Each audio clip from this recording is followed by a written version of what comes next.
Good afternoon, everybody. On behalf of Asia Society Northern California, I am delighted to welcome you to tonight's program, Economic Security and Transition, Implications for U.S.-Korea Relations, and the Future of Asia-Pacific Trade. The timing is key here with the APEC summit happening on the ground as we speak in Korea. There's some very highly anticipated meetings and items on the agenda that we're going to hear about very shortly. Welcome to our board, our advisory council chair, Ambassador Scott Marciel, and greetings to all of our members, both here and joining us virtually online at our sister center in Seattle. Greetings to our representatives from the following economies: China, Japan, Indonesia, Kazakhstan, Mongolia, the Philippines, Uruguay, Vietnam, and the Hong Kong Economic Trade Office. Let's please welcome all of them.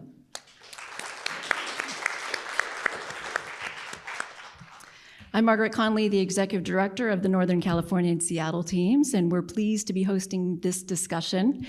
Around the world, economic policy is being reshaped by rising protectionism, shifting supply chains, and the use of tariffs as tools of statecraft. This has transformed both global trade and the meaning of economic security.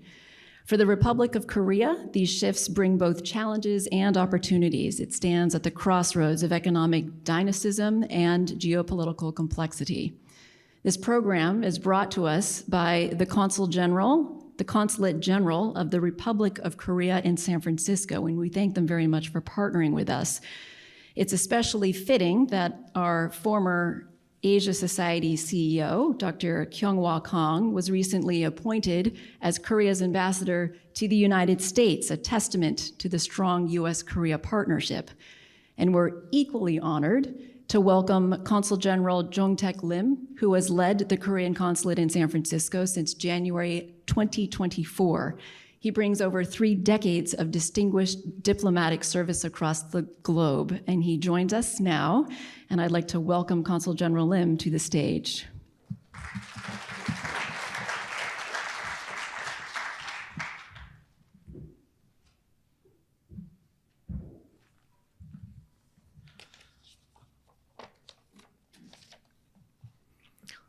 Distinguished guests, friends, and members of Asia Society, Northern California, my diplomatic colleagues, good afternoon. It's my great pleasure to welcome all of you to today's panel discussion.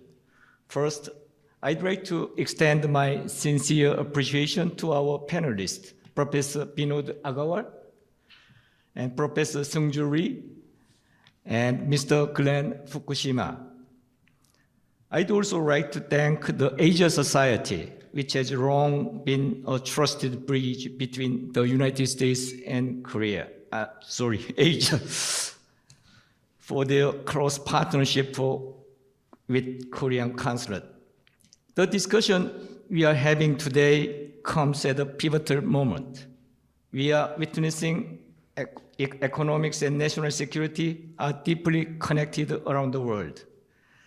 As we see issues such as geopolitical tensions, supply chain resilience, access to critical minerals, emerging technologies, and economic coercion are redefining the landscape of global trade and investment flow.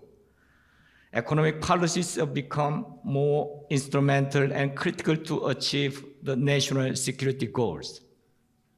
Amid this environment, the importance of Korea-US alliance has never been greater. In August, President Lee Jae-myung met with President Donald Trump in Washington, D.C. They reaffirmed a strong commitment to deeper cooperation and announced a future-oriented comprehensive strategic alliance. As part of this shared vision, Korea has announced a major investment package of around $350 billion across key U.S. industries, including semiconductors, electric vehicles, clean energy, shipbuilding, and digital infrastructure. These investments are not merely financial transactions. They represent a strategic partnership that reinforces supply chain stability, technological innovation, and mutual prosperity. Both nations further continue to engage closely on trade policy, tariff coordination, and modernization of the alliance, ensuring that our alliance remains dynamic, forward-looking, and resilient. Korea's relations with Japan and China also play vital roles in maintaining peace and stability in the Asia-Pacific. Looking ahead, we anticipate a series of important diplomatic engagements along with the upcoming 2025 APEC summit in Seungjoo, South Korea, that includes bilateral meetings among US, Korea, China, and Japan. We further anticipate multilateral discussions to close the gap in the AI capacity among member economies, to strengthen crisis response networks for supply chains, and to create the new digital trade norms for the era of global interconnection. The upcoming APEC summit will explore ways to respond collectively to demographic changes and climate challenges through sustainable and inclusive growth.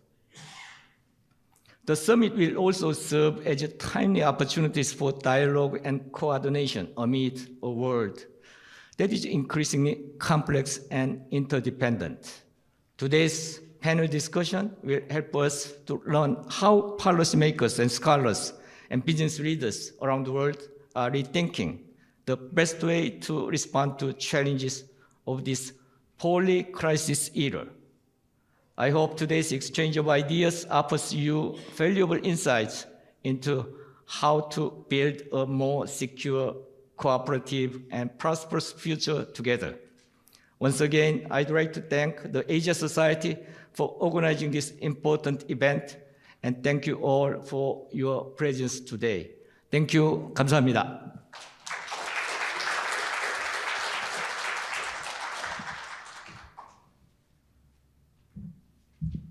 Thank you to Consul General Lim and your team. We love working with you, and I just want to give a special shout out to Policy Advisor Kyung-hee Lim, who has been actively participating at our events and all the work that you did to make today happen. Thank you. We have until 6:15 together. This session will have a robust Q&A towards the end. When we reach that portion, please raise your hand, wait for a microphone to be brought to you so that people can hear you in Seattle. Introduce yourself. Not everybody knows everybody here, and do keep your questions brief so we can get to many of them. We are on the record and we're recording, and this will be posted on our website. And now to our panel, our exceptional panel. Please join us up here on the stage. Glen Fukushima, visiting fellow at Stanford University and senior fellow at the Center for American Progress. He's also a founder of our Asia Society Center in Japan. Let's give him a round of applause. Professor Seungjoo Lee, Dean of the College of Social Sciences. You can go ahead and come up on stage. And Professor of Political Science and International Relations at Chung-Ang University. He joins us from Korea as of yesterday, so you might be jet lagged, so please take a seat. And we learned that he is a student, a top student of our moderator, who I'd like to invite to the stage now, Professor Vinod Aggarwal, Distinguished Professor and Director of the Berkeley APEC Study Center. Thank you all for being here. Let's please welcome them again. So I thought we'd get right into it. So I'm going to make some preliminary remarks, but first I want to thank the Asia Society and Margaret, who apparently has no taste because she keeps inviting me back to be a troublemaker. So this is a great opportunity for me to quiz both Seungjoo Lee and Glen Fukushima, but I'll be nice, at least a little bit, and talk about these things. And also want to thank the Consulate General and the Korean Consul General for organizing this wonderful event, which of course can't be more timely. So let me start out with, I was just watching the video and I saw one of my favorite people, Bill Clinton. And actually, there's a very important thing that went on during the Clinton administration when Clinton was running, and it was a slogan that was devised by James Carville. Some of you may recall it, who are my age, which is the economy stupid. And that was essentially what Carville said that the Clinton campaign should run on. And of course, Bill Clinton won, as we know. But let's look at that concept. It was just after the Cold War. And as Fukuyama pointed out, it was the end of history. And the end of history would bring about both democracy and capitalism. And that's the only things we would have in terms of the form of government and a form of economy. But as we know, things haven't quite turned out that way. The global economy is not just about trade deficits, low-cost global supply chains, unemployment, and growth rates. Instead, we see lots of intervention in the market, which I'll talk about in a bit. But we also need to look at how political scientists or government officials thought about the world. And those who were studying economic statecraft, they were looking at statecraft, did not look at economic statecraft. And Henry Kissinger was famous for having no interest in international economics whatsoever. And he thought this was a waste of time. It's all about big power politics. Kissinger changed his mind later on. So let me go back, I guess, 40 years ago to a classic book by David Baldwin called Economic Statecraft. And in that book, David Baldwin talked about the notion of economic statecraft, and it was mainly about sanctions. How do countries manipulate the economy to impose sanctions on other countries? Sanctions have not gone away. We are still always trying to use sanctions. Other countries are trying to use sanctions. But my colleague Andrew Reddy and I thought that sanctions are not the only way to manipulate the economy. And over the last 5 years, in a series of papers and in a forthcoming book on high technology economic statecraft, we look at the use of economic tools. And these include industrial policy, trade restrictions, and investment regulations, and also financial manipulation, to achieve geopolitical strategic objectives. And we call that new economic statecraft. Now, who has been engaging in new economic statecraft? Well, practically everybody. President Trump has been engaging in new economic statecraft. The Chinese have engaged in new economic statecraft.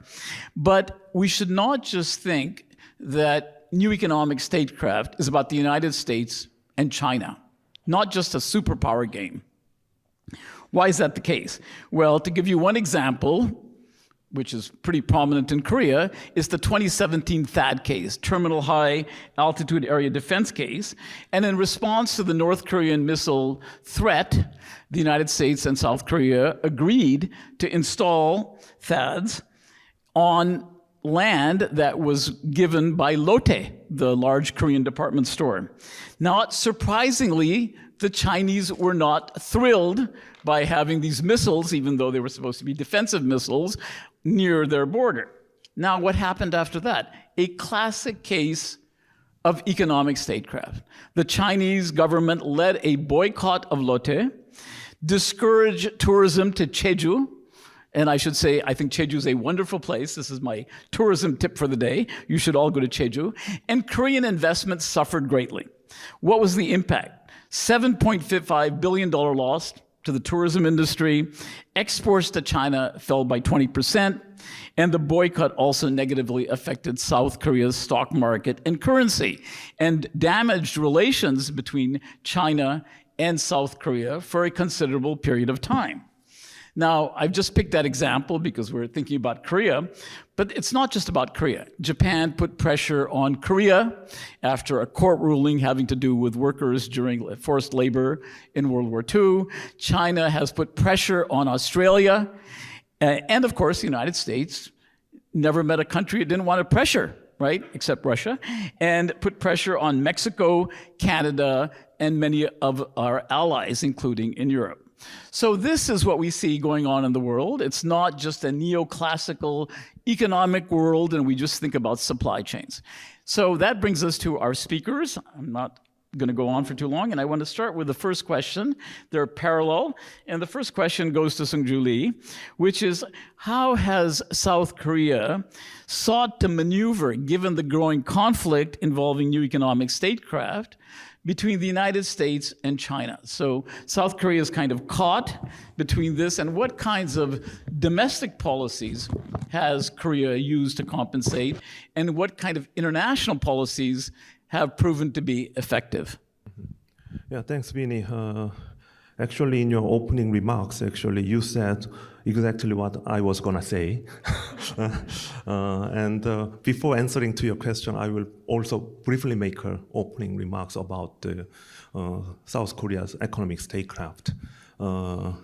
Actually, I would like to make 3 points in terms of the economic statecraft of Korea. My first point is about the origins.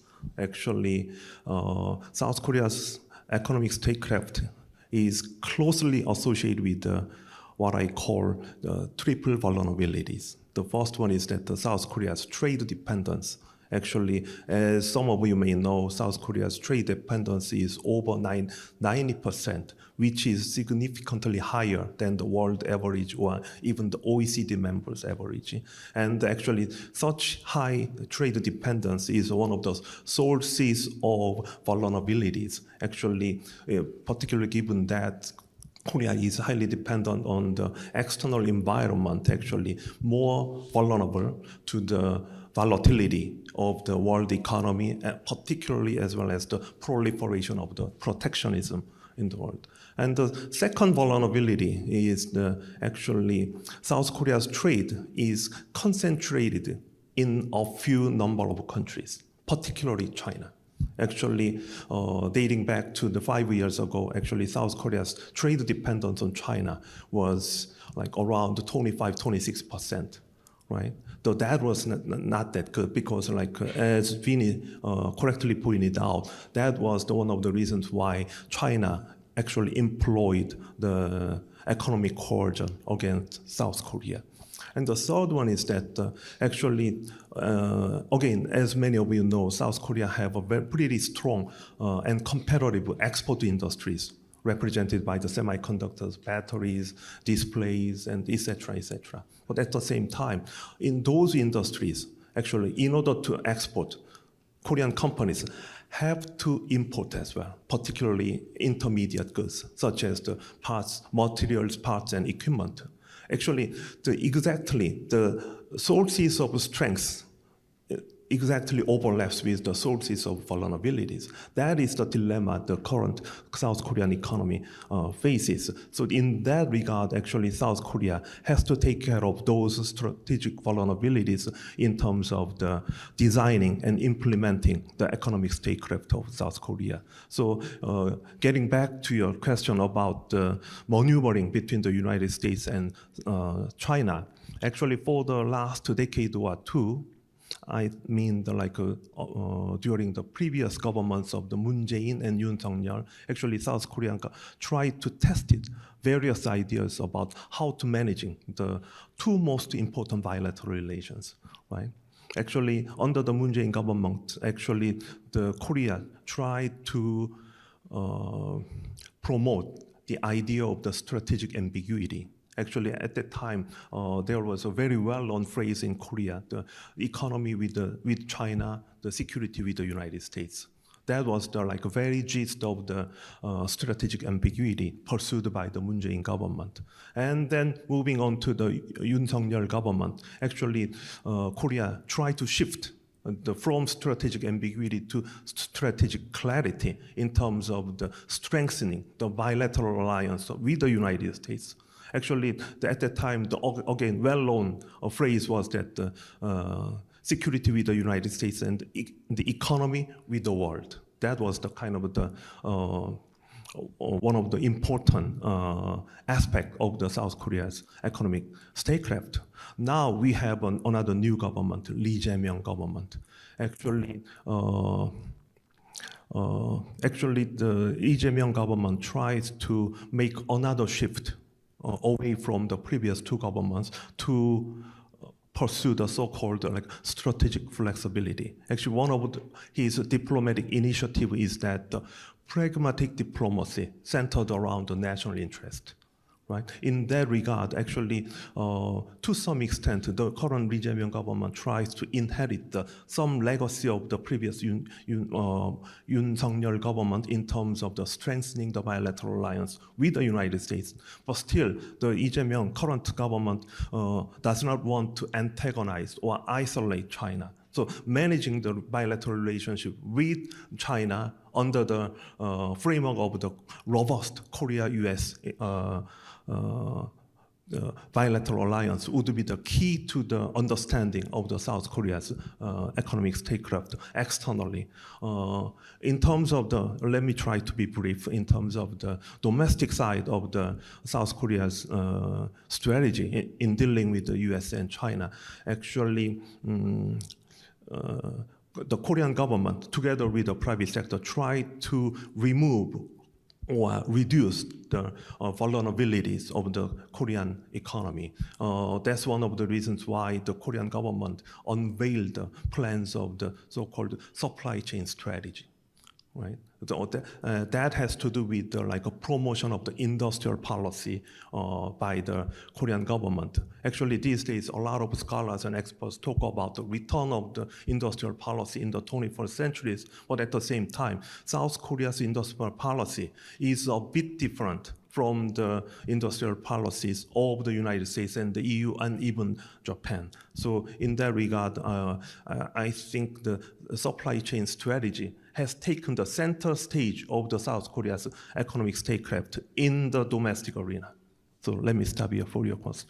Thanks, Seungjoo. It's actually my mistake. Everybody was supposed to make a statement for 5 minutes. So, but I can ask you the same question. You can start with your statement and then think about how Japan is maneuvering, if you're willing to do that. Glen? Well, thank you. Well, first, let me thank the Asia Society and the Consul General, the Korean Consulate, for hosting this very timely event. I just got back to the Bay Area last Friday from Japan, and so there was a lot of anticipation in Japan about the visit, the first visit by President Trump in this term to Asia. And so I'd just like to take a couple of minutes to give some background.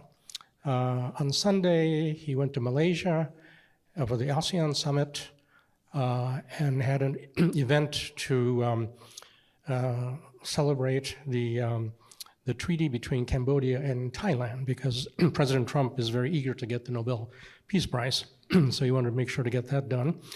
And ASEAN also celebrated the fact that East Timor joined as 11th member of the of ASEAN. Then he went to Japan, and in Japan, met with the emperor, met with the new Japanese prime minister, who the meeting went quite well, I think because the Japanese side prepared very, very well for this meeting. Last week, when I was in Japan, I met with several Japanese political and government people, and just as they had prepared very well for the meeting, the first meeting between Prime Minister Abe and President-elect Trump on the 17th of November 2016 in Trump Tower. In this meeting as well, the Japanese side prepared extremely well. I can get into the details if you're interested, but so the meetings went quite well. And then the president went to Yokosuka to give a talk with the US Navy. Then he will be going to South Korea for the bilateral meeting as well as for the APEC meeting. And then what everyone, at least in the US side, seems to be focused especially on is the meeting between President Trump and Xi Jinping, because there are a lot of issues regarding rare earth and tariffs that everybody is watching very closely. So that's kind of the backdrop of the discussion today.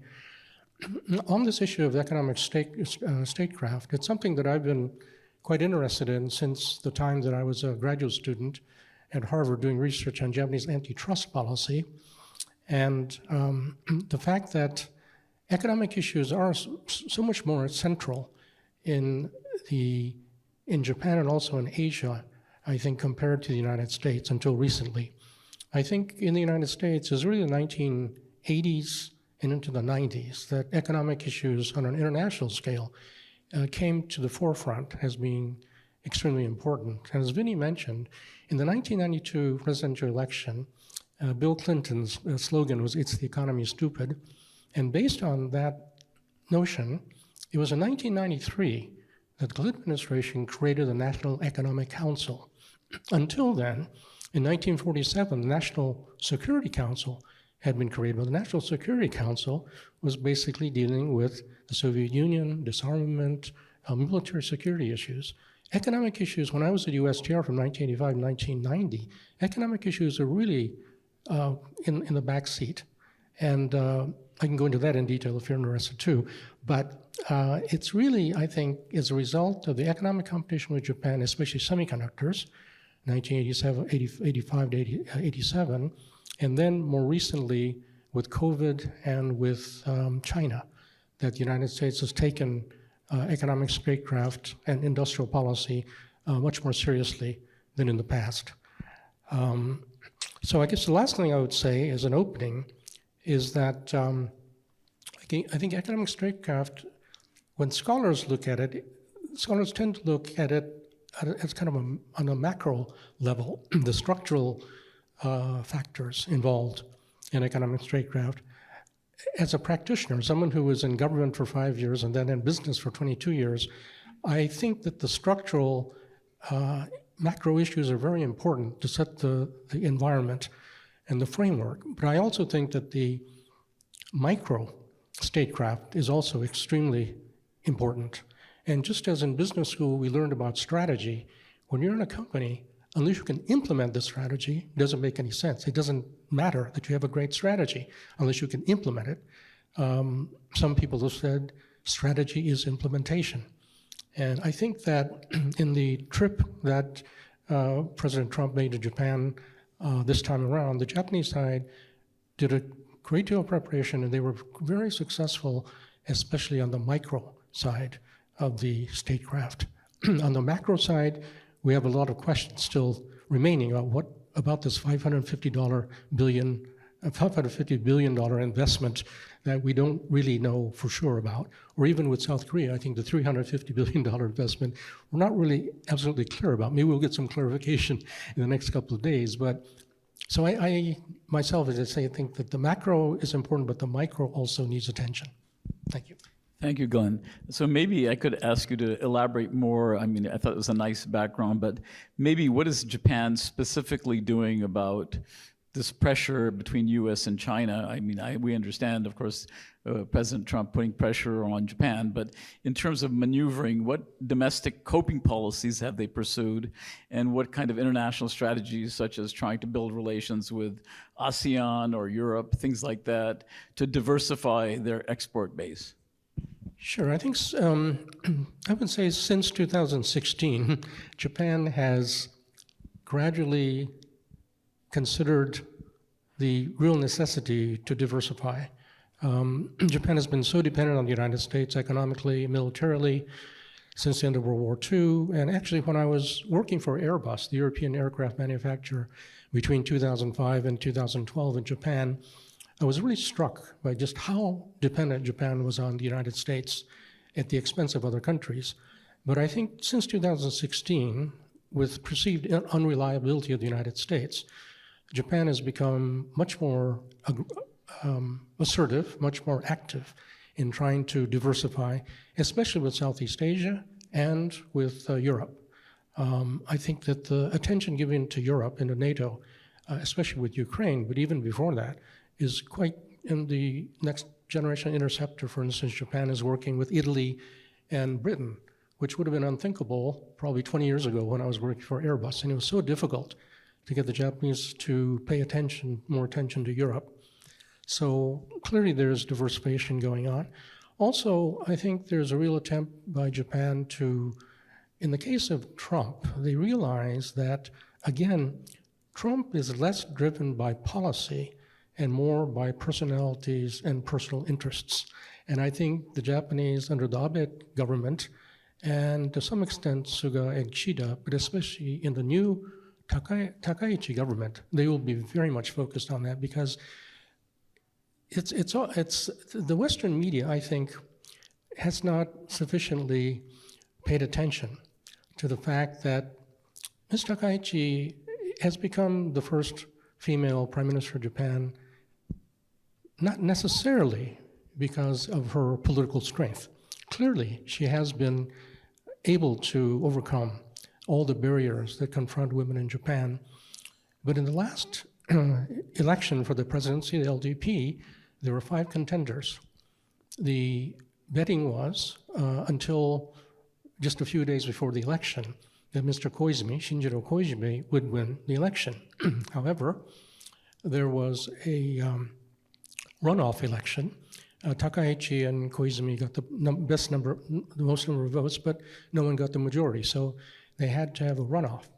And in the runoff, what happened was Mr. Taro Aso, 85-year-old kingmaker who had been prime minister before, he instructed those supporting Mr. Motegi and Mr.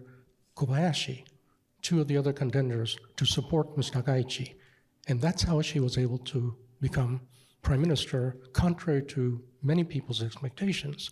And so her own views about security issues are quite consistent with Mr. Abe and with Mr. Trump in many ways. So I think that's a real plus for Japan. But the people around her, and if you look at the personnel around her, they are basically people from the Abe government. And so I think they're going to try as much as possible to use what they've learned from that experience in the first Trump administration, all of the macro as well as micro incentives that they were able to use in order to ensure that Japan would be treated more favorably than many of the other allies that the United States has. Thank you, Glenn. So let's look at a specific case, which is the case in 2019, where Japan imposed export controls on critical chemical materials used in semiconductors and display manufacturing, which South Korea depended on for its chip production. And Japan also removed South Korea from a white list of preferred trade export control countries. The Japanese claimed that this was about security, but most think this was about retaliation for South Korean court rulings ordering Japanese firms to compensate Korean wartime forced labor victims. So I want you to, Seungjoo, explore this case as an example of tension between Japan and Korea, but also the coping mechanisms that South Korea used to deal with this pressure from Japan, to give us some insight of how countries might act in a difficult situation. Mm-hmm. Yeah, actually, this case is a classic case of securitization of trade, right? And actually, South Korea is one of the few countries in the world that faced the economic coercion from both China and Japan, and also suffered a lot from the US unilateralism and the transactional approach. So this is the kind of unique in terms of the facing the economic coercion or unilateralism. So that's one of the reasons why South Korea's economic statecraft has focused on reducing the damages caused by those economic coercion. Having said that, I think this case is quite different from the case of the Chinese imposition of the economic coercion, in the sense that, as you correctly pointed out, actually the Japanese government very strategically selected key items that is absolutely needed to produce semiconductors and display in Korea, which are the major exporting items in South Korea. Actually, in terms of the trade volume or amount, actually it is almost negligible. It accounts actually below 0.1% out of the total bilateral trade volume between the two countries.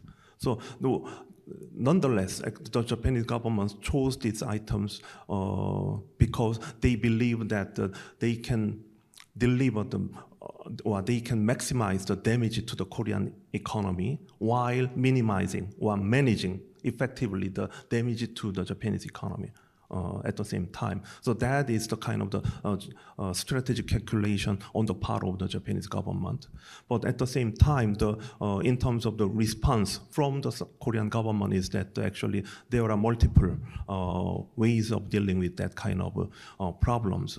First one is that on the general thrust, actually South Korea has taken advantage of Japan's economic coercion to turn the economic security strategy from reactive to proactive strategy. Actually, in the past, Korean government tried to reduce the negative impact of the economic coercion. Now, by taking advantage of the Japanese economic coercion, Korean government actually places higher priority on preventing or preempting the economic coercion from other countries. That's one of the reasons why South Korean government tries to strengthen the supply chain resilience. Right, so of course, it takes various forms. Another point I would like to make is that actually Korean government actually has taken various approaches to dealing with this issue. Well, one short-term measure would be that to increase the stockpiling of those items, right? Actually, in terms of the reliance on Japan, actually, in the case of the photoresist, actually, South Korea relies on Japan for more than 90%. So a short-term measure would be that how to increase the stockpile in these items. And the second would be that actually South Korea, within a very short span of time, could successfully find out third countries that can bypass the Japanese government restriction of those export of those items. So that would be the kind of the short to medium-term measures. But in the long-term measures, as I said earlier, South Korean government tried to strengthen the supply chain resilience. That would be the gist of the South Korea's responses to the Japan's economic coercion. Having said that, in my previous remark, I mentioned that South Korea's approach to industrial policy is quite different from other countries. For example, the US government actually announced the so-called CHIPS and Science Act under the Biden administration. Actually, that vividly showcases how the industrial policy of the 21st century is different from the traditional industrial policy. In the past, actually, South Korea, Japan, and Taiwan, and some East Asian countries are one of the pioneers of the industrial policy to lend the financial and other kinds of support to increase or enhancing the domestic firms' competitiveness, right? So that aspect of industrial policy is still around nowadays. At the same time, now, many countries around the world try to take advantage of industrial policy to remedy the structural vulnerabilities. That's one of the reasons why the US government invited the Korean as well as Taiwanese semiconductor firms to produce the chips in the soil of the United States. Actually, the similar act is enacted by the EU. Japan has taken a similar approach. But in the case of Korea, Korea actually has a manufacturing capacity. So we don't need that kind of industrial policy. Rather, the weak spot in the Korean manufacturing sector would be that, as I said earlier, materials, parts, and equipment.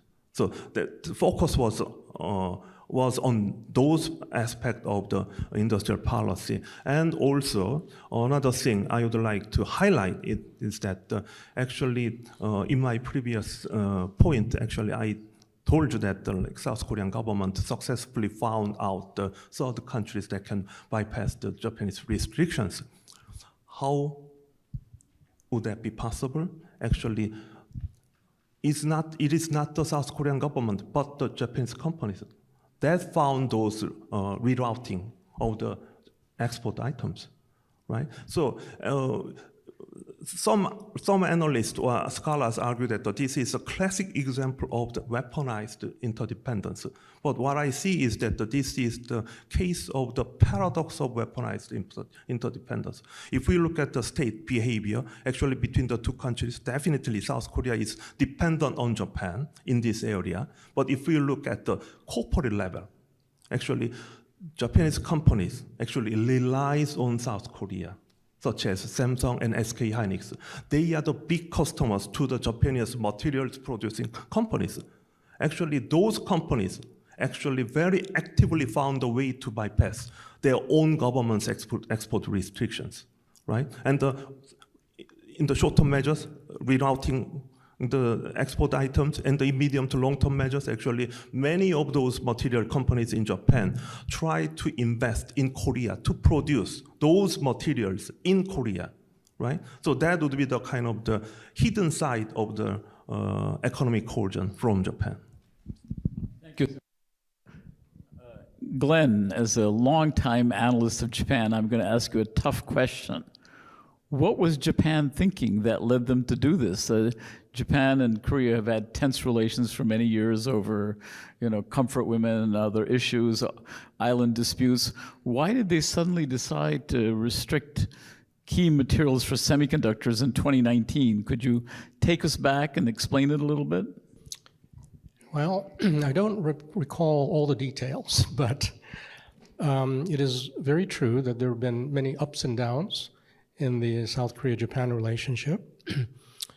In 2015, December, there was an agreement or a joint statement between then Foreign Minister Kishida and the then Foreign Minister of South Korea on the issue of comfort women. And I visited South Korea in February of the following year. I think it was with an Asia Society delegation headed by Kevin Rudd.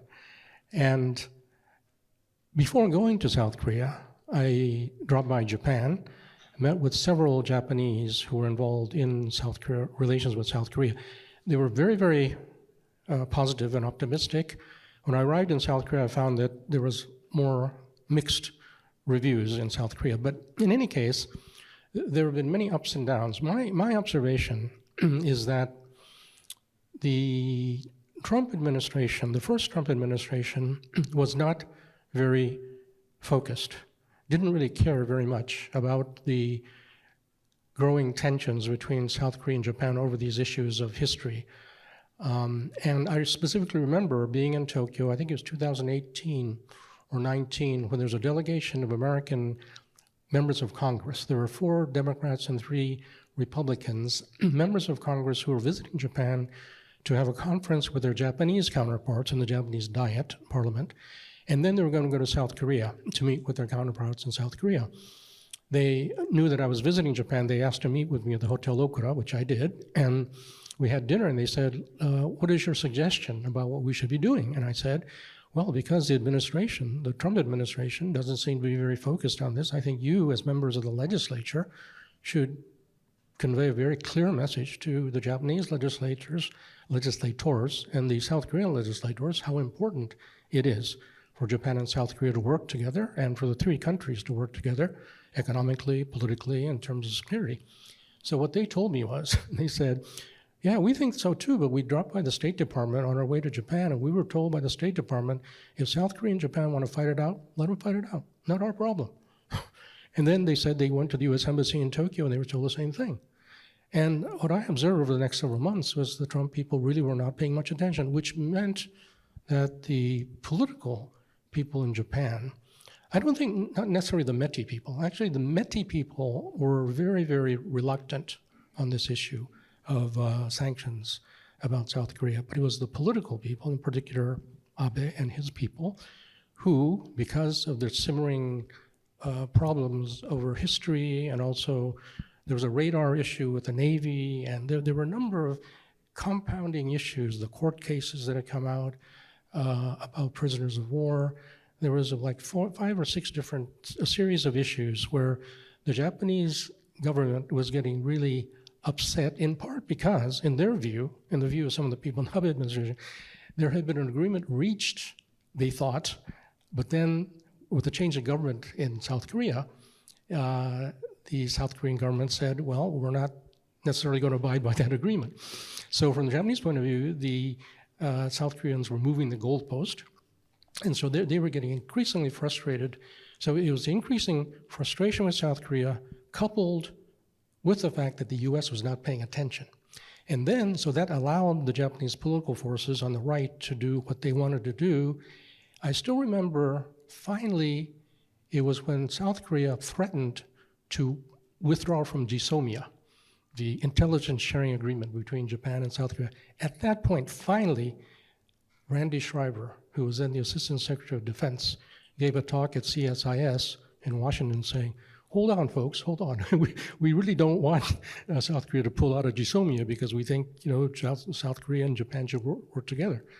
So I think it was those factors that led to that particular rather unfortunate circumstance. Thank you. That gives us a lot of insight. Now, things did get better, and I'll start with you and then to go to Seungjoo, because under the Biden administration, there was a great concern about Japan-Korea tension as the Biden administration tried to focus on China. I won't use the word containment, but concern about China and what to do about China aggressiveness in this situation. And they did put aside their dispute in March 2023. The Americans like to take credit for everything, but in this case, I think we should take some credit for, but I'll let you comment on that. It was the South Koreans, actually. The change in South Korea, I think, and the initiative that the president of South Korea made, that really made a big difference. I mean, they did a lot more than what many people expected. And Tony Blinken, and then you can give us a longer answer. So is this warming in relations likely to continue given the views of the new Prime Minister, Takaichi, given what's happening? Does this mean we're going to return to tension between Japanese and Korean relations? And as you already said, the Trump administration didn't care that much whether Japan and Koreans are sort of fighting it out a little bit in the economic realm. Well, this is a really interesting issue, As you rightly point out, the Biden administration, Biden himself, I still remember Biden visited Japan and he met with Abe. It was in 2013. He met with Abe, and Biden said something like, there's some rumors that you may go to Yasukuni Shrine. I really don't think you should do that. And Abe didn't say anything, and Biden apparently interpreted that to think, and so he left with the conclusion that he wasn't going to go. And then he went to South Korea and told President Park that Abe was not going to go. And then Abe went. And so that really pissed off Biden. And that's why the US sent out this rather extraordinary announcement saying we were disappointed that the Prime Minister of Japan went to Yasukuni Shrine. So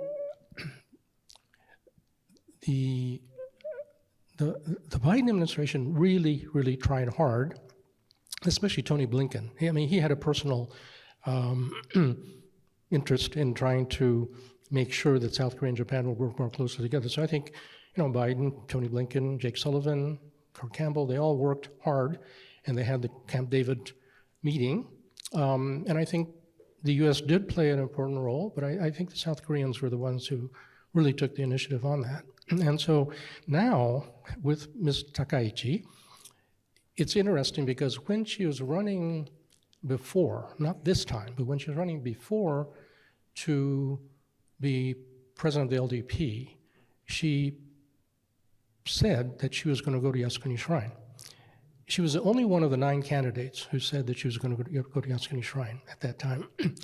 And many people pointed out that, well, if she becomes prime minister, that's going to really make things difficult with South Korea and China. Now, on this time around, she didn't commit. And she didn't go in August. She didn't go most recently. And the betting is that while she's prime minister, her advisors are going to advise her not to go because it would unnecessarily raise tensions. Clearly, when Mr. Abe went in December of 2013, it was a huge problem. But I think Abe felt he needed to go at least once for his base support. I think Takaichi, she probably, during her prime ministership, will restrain herself because in large part, because of China, I think that Takaichi feels that she needs all the friends she can get, and South Korea is one of those friends that she can maintain. I mean, under Ishiba and under Kishida, the relationship with South Korea improved, pretty significantly. And I think Takaichi and Aso and other people around her will try to maintain that. Although, Isshin no Kai, the innovation party that, because the Komeito split from the LDP after 26 years, the LDP had to find another partner, and the partner they found was Isshin no Kai. And Isshin no Kai, as people in San Francisco know, Isshin no Kai, Mr. Yoshimura, as mayor of Osaka, was the one who cut the 50-some-year relationship, the sister city relationship between San Francisco and Osaka over the comfort woman statue issue. So they're not going to, the Isshin no Kai is not going to be a braking force as the Komeito was in trying to restrain the right-wing LDP with regard to China or South Korea. But my overall assessment is probably Takaichi will not go. Okay, thank you. So Seungjoo, Korea has a new president, President Lee. He's on the left, as we know. He's also a Chung-Ang graduate, and you're a Chung-Ang professor. Do you have any deep insight into Japan-Korea relations in this context, given the difference between the left and the right that we see now, left in Korea and right in Japan? I don't have deep insight, but I'm proud of our president as a graduate of my university. Actually, as you again pointed out, the trilateral cooperation among Korea, the US, and Japan actually substantially contributed to revitalize the bilateral cooperation between Korea and Japan. But these days, actually, two things are different. First one is that actually, I'm not sure whether we can continue to expect the US as a mediator or facilitator between South Korea and Japan. That component is kind of missing. Second is that, again, as you pointed out, the leaders of the all three countries actually have changed.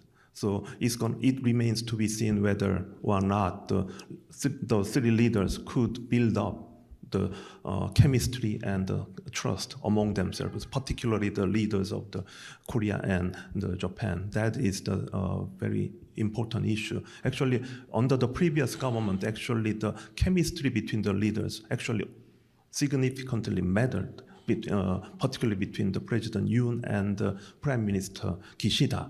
And that mattered, but I don't know whether that kind of chemistry could be built up between the two countries. But the Korean president, Lee Jae-myung, is known as a pragmatist. Actually, I would say he will make every effort to at least manage or strengthening the bilateral relations with Japan. Having said that, I would like to make a couple of points in terms of the prospect of the Korea-Japan relation. The first one is that I think, as far as I know, both governments are fully aware of the strategic value of the bilateral relations. Actually, for example, the Korean President Lee Jae-myung actually had a summit meeting with the President Trump dating back to the August. But on his way to the United States, actually the Korean president made a very short visit to Japan to have a meeting with the former Prime Minister Ishiba. That showcases the strategic importance or perceptions of the Korean new president. That is one thing. Another thing is that actually the Japan's new minister, Takaichi, of course, in some part of Korea, it is a kind of the worrisome development in the Japanese politics because sometimes she is associated with Abe.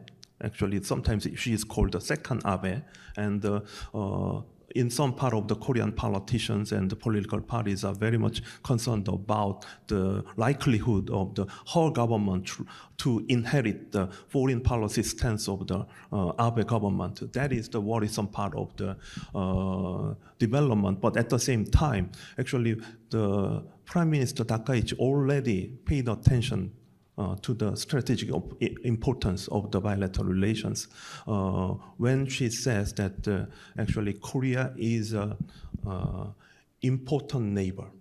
Actually, under the Abe administration, actually Korea was downgraded to the just neighbor, now elevated to the status of the important neighbor. That shows the, of course it's a symbolic, but still shows the, she very well understands the strategic value of the bilateral relations. At the same time, another point I would like to make is that actually the bilateral relations between the two countries is very easily politicized. Some politicians actually take advantage of this issue as to politicize for the domestic political purpose. The reason why that was possible was that actually the general public's opinion toward the other countries. But in the case of South Korea, according to one survey that was done in the January of this year, actually the positive view toward Japan recorded the all-time high.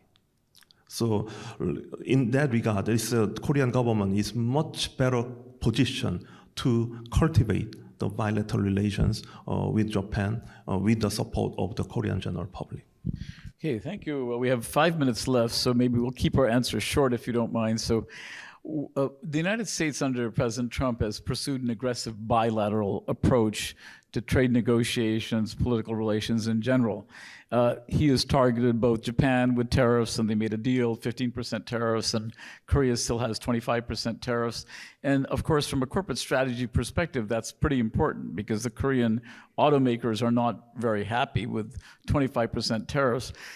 Have you seen, and I'll start with Seungjoo and then Glen, have you seen, please keep it short, any efforts to coordinate between Japan and Korea with respect to US pressure, or do you think that would be counterproductive because President Trump will say, aha, you're ganging up on me? Yeah.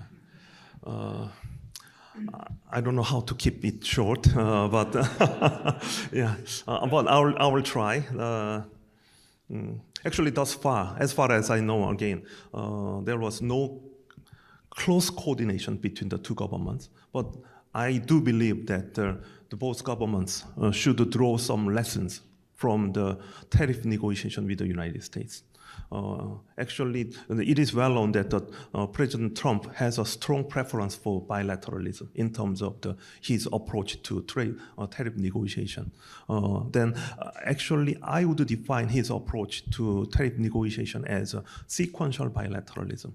Actually, he tries to apply the maximum pressure on a single country, then draw some compromise and use it as a benchmark for the subsequent negotiation. In that regard, Korea was in a bad, not good position because of the political vacuum for the last 6 months until the new president got elected.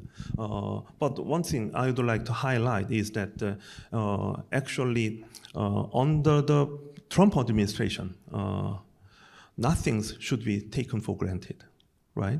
I think that the Trump administration actually tries to promote the kind of the trade investment nexus, right? I think at least in the short to medium term, actually that would aggravate the trade balance of the United States. You know, the investment and trade, but particularly from the perspective of the US, investment and import tend to go hand in hand together, right? So in that regard, in the short to medium term, US trade balance may aggregate further, and then that is not the end of the day. I would expect that the Trump administration will launch the second round of tariff negotiation.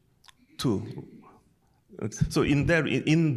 from that round on, actually the South Korea and Japan should collaborate much closely. Glen, why don't I give you 2 minutes and then we're going to open it up to the audience to respond to the same question about some coordination vis-a-vis the United States. So I think what we've seen over the last 11 months is not only a Japan-South Korea issue, it's a worldwide issue. You're seeing the French and the Germans cooperating, you're seeing the Germans, the Brits cooperating, they're signing these treaties to help each other and work with each other. I think what Trump is doing is by alienating and antagonizing the world, that he is basically setting the environment for these other countries to be incentivized to work more closely with each other. And I think that Japan and South Korea are no exceptions. So I do think that it's probably not going to be on a public level because that will antagonize Trump because, as you say, he'll think that people are ganging up on him. But in reality, I think there's a lot of discussion going on between the governments, but also between companies as to how best to deal with Trump. But I think it's, with Japan and South Korea, it's how to deal with the United States and how to deal with China. And, you know, navigating this very complicated issue, especially because how to navigate depends in part on what the relationship between the US and China is. Because to the extent that the US and China have conflicts and there are tariffs or import restrictions or export restrictions or whatever, that could very well affect Japan and South Korea. But I think that we're going to see much more cooperation and collaboration between these countries thanks to Mr. Trump. Well, that's peacemaking. That's great. All right. On that note, let's turn it over to the audience. So please ask all the questions you want, but please introduce yourself first. And also, please don't make a speech. Just make a short question so that we can have the two speakers answer your questions. So who would like to be the first person to ask a question? Don't be shy. It's hard to see with the light in my face, but no questions? Yes, in the back there.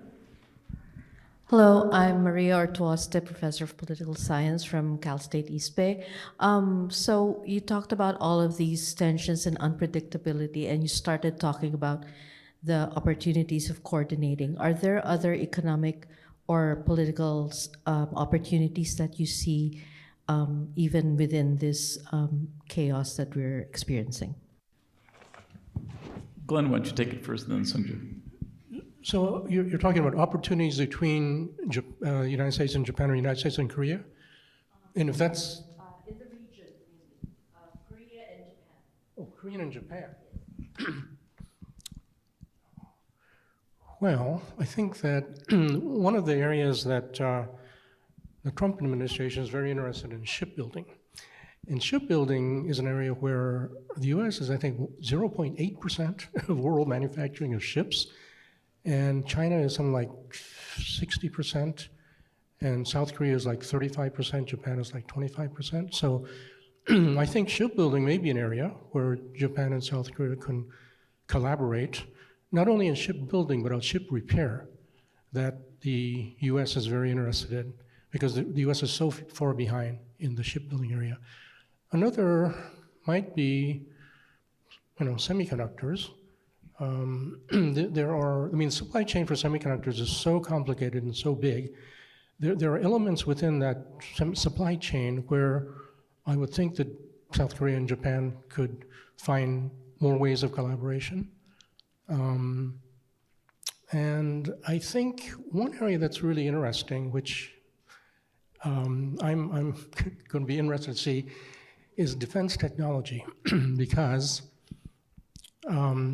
in part because of Trump, in part because of Takaichi, one of the first things she announced after becoming prime minister, she said, we're going to double our defense expenditures 2 years earlier than we had committed.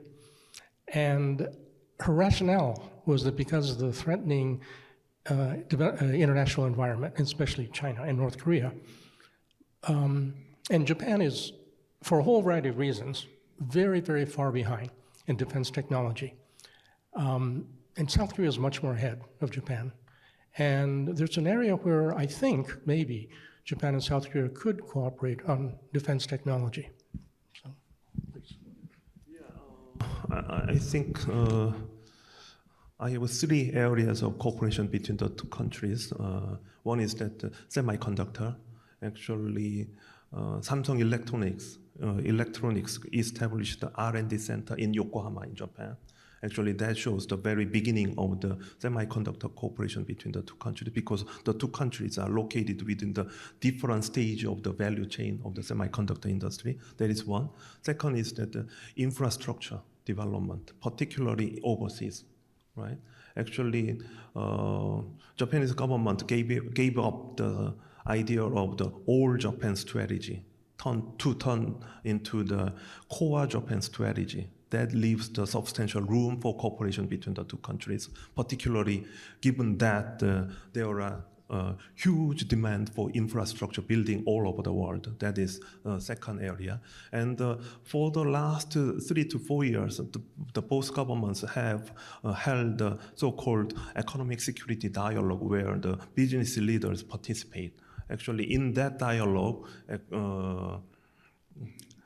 many private companies identified, designated the future area of cooperation in the field of the hydrogen. So both Korea and Japan is two of the leading countries in this area. So that would be the kind of the long-term cooperation areas. Thank you very much. Other questions? Yes. Sorry. Dana? Sorry. After what we've seen with Ukraine and Russia and the transition of the military to drones, our country doesn't seem to have gotten the message. Our Korea, it seems like a great military industrial complex thing for Korea and Japan to get ahead on would be military drone technology. Are they doing that? Have they gotten there yet? Drones? Actually, that is. I think that is not one of the high priority areas of cooperation between the two countries, but instead, actually, the Korean government, particularly this government, proposed to the U.S. to tightly cooperate in terms of the economic security. Particularly, the Korean government proposed to the U.S. government so MASCA, so Make American Shipbuilding Great Again.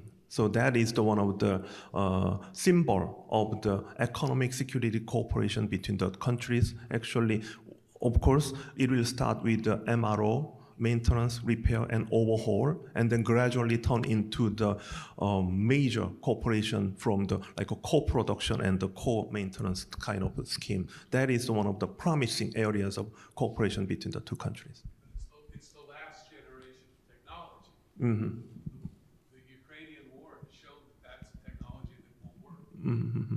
But in this area, actually, the next generation of technologies will be integrated into shipbuilding as well. Do you have anything to add, or should we? Well, I don't know in detail. All I know is that in Japan over the last several years, there's been a great deal of concern that the drone technology of China and North Korea is ahead of of Japan, and so I can easily imagine that the Takaichi government will decide to put some resources in that area. Thank you.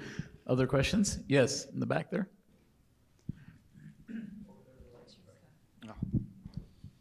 Hi, Scott Marcial. I'm the chair of the Advisory Council of Asia Society. Thanks so much for your comments.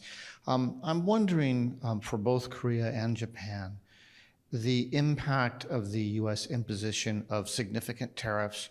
What's been the impact on public opinion? And to what extent is any change in public opinion, presumably more negative, influencing or constraining how much space the governments have in terms of dealing with the United States? Thank you. Well, in Japan, it's certainly the case that the tariffs have been received quite negatively, and I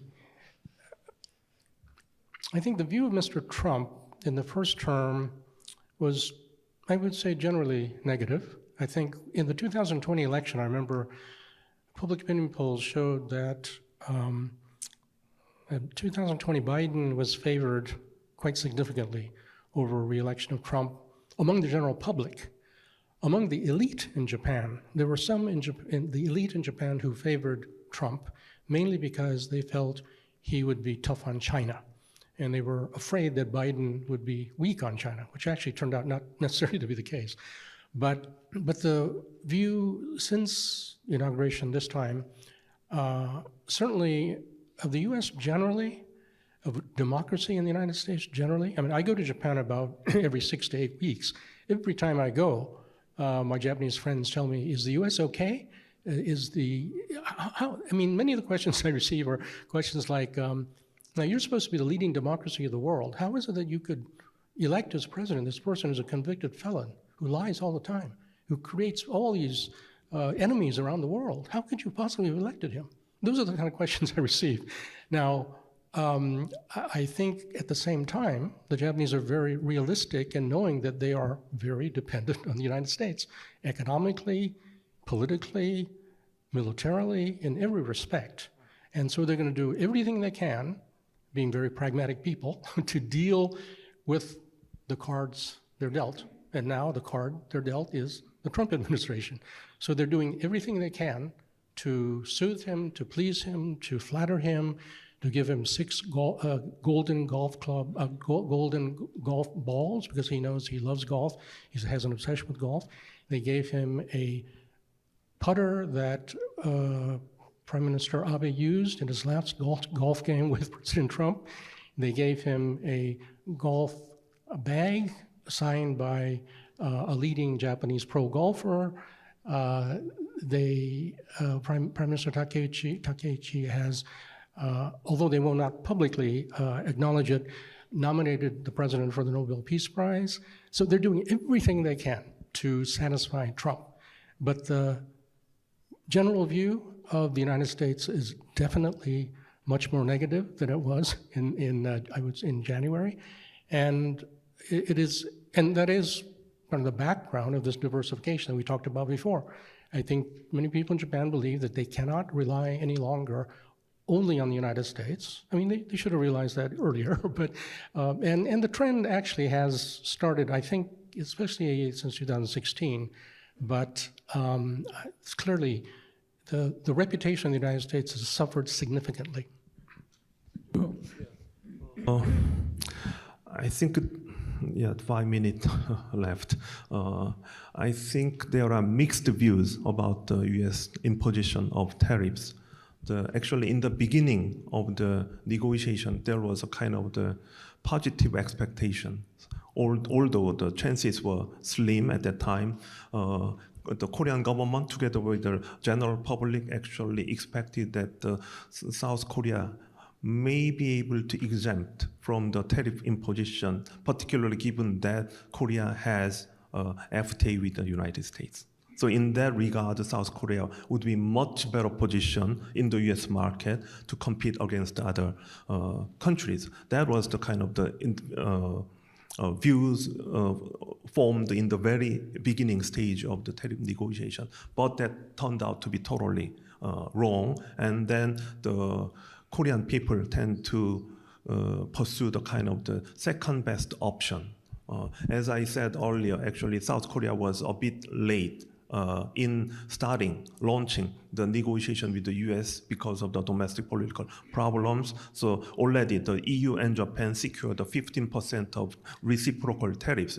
That was the kind of the immediate goal of the Korean government's goal. And then during the summit meeting between the two countries, actually Korean government successfully secured that the 15% of tariff. That was kind of relieved many of the general public in Korea. Okay, I think we have time for one more question. Yes, Tom. Tom Gold, UC Berkeley. Thanks for this really great panel. Just one quick question. Where does Taiwan fit into all of this? Is well known to be a big fan of Taiwan. During my time in Washington, D.C., I don't recall even one time Ms. Takaichi visiting Washington. And last week when I was in Tokyo, I had dinner in which one of the people at the dinner was an assistant, personal assistant to Ms. Takaichi when she was a cabinet minister. And I asked him, I said, do you recall the last time Ms. Takaichi visited Washington? He couldn't remember. Whereas she goes to Taiwan all the time. So she's a big fan of Taiwan. And so I think just as Mr. Abe was, and the people, and Mr. Aso, who was behind Ms. Takaichi, I think the Aso-Abe group, they feel that the relationship with Taiwan is extremely important.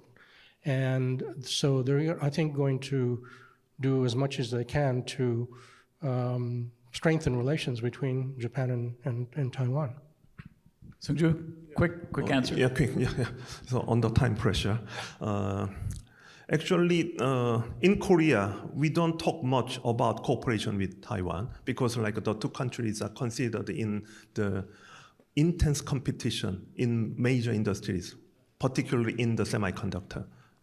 Particularly after Samsung announced it will start like a foundry business in this area. So that actually started like a head-to-head competition between the two countries. That's one thing. But another thing is that if you look deeper, actually we have another semiconductor company, SK Hynix. Actually, SK Hynix has a very close cooperation with the TSMC to produce the AI chips such as HBM. So in that regard, like SK Hynix successfully formed an alliance both with the TSMC and the NVIDIA. I would say this is kind of the major legal cooperation in the AI field. Let me just add that Sure. TSMC, as you know, has a huge facility in Kyushu. And so that TSMC relationship with Japan is growing. So the economic side has been, and technology side has been growing, but I think on the political military side, I think we're going to see more cooperation between Japan and Taiwan as a result of the Takaichi government. Vinny, sorry, we have one more question back here in the back from the China team. Oh. Thank you, Professor Isis. I'm Peng Wang from China's Consul in San Francisco and work with the Ministry of Commerce of China. Today, the topic is economic security and transition. So that exactly means that we are facing a time of insecurity and instability. So from my point of view, I think the current US administration's economic policy can be seen as an insecurity issue to the world, like the tariff policy, the reciprocal tariff to the world, and the very aggressive policy to bring back the investment back to the US. So my question is, how China and Japan and South Korea can work together to counter such insecurity and instability? Thank you. Quick answer first. Actually, Korean government has run a dialogue with the Chinese government, particularly in the area of supply chain. Actually, South Korea still has maintained the supply chain across between the two countries. That kind of dialogue has been maintained for the last couple of years. Glen? Well, I think that what Mr. Trump is doing on the trade side, as well as, cutting university R&D and all that, all of the things he's doing are things that I think China is very happy about, I assume, because it weakens the United States. And I think that from Japan and South Korea's point of view, they recognize that there may be military or political issues, but from an economic and technology point of view, China is so important. I think that through RCEP and through APEC and through other regional arrangements and the trilateral Japan, China, South Korea economic relationship, on the economic and technology side, I'm assuming that things are going to develop even more, in large part because Mr. Trump is doing things that are alienating people in Japan and South Korea. So I think the prospects for cooperation, I can't speak about South Korea that much, but certainly the prospects for cooperation between Japan and China are there. I think on the business side, it's certainly there. The only question is on the political side, whether the Takaichi government would be promoting that. But, you know, Ms. Takaichi is a pragmatist, and I think she certainly wants to revive the Japanese economy. So China is going to be an important part of that, I think. Well, let me just go ahead, quick.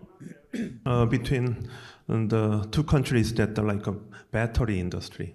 Actually, last year, actually, China's investment into South Korea actually recorded the record high. It was a record high. Particularly, that investment was concentrated in the battery industries. So I think we've come to the end. I just wanted to say one thing, which is that I'm very pleased that Korea is hosting the APEC meeting. I think some Australian prime minister made a joke that APEC stands for a poor excuse to chat. But I think in this case, chatting is quite important, whether it's between Japan and Korea or President Xi and President Trump. So I hope something good will come out of the APEC meeting that will take place at the end of this month. So it's up to me, I guess, to thank Glen, doing a great job, and Seungjoo for being our second speaker, and the audience for their excellent questions. Thank you very much.